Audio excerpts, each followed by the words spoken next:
So one of the first things we look for is a strong brand. A strong brand typically allows consistent returns on invested capital over time.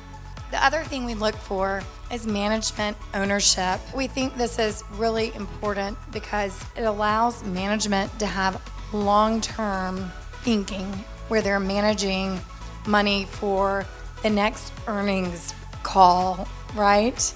And then lastly, we look for CEOs that share the credit of their firm's success with their employees. So this indicates humble leadership to us. So when you read a CEO's shareholder letter, and they're very complimentary of their team and the people that help build the returns or the success of the company, we like to see that a lot.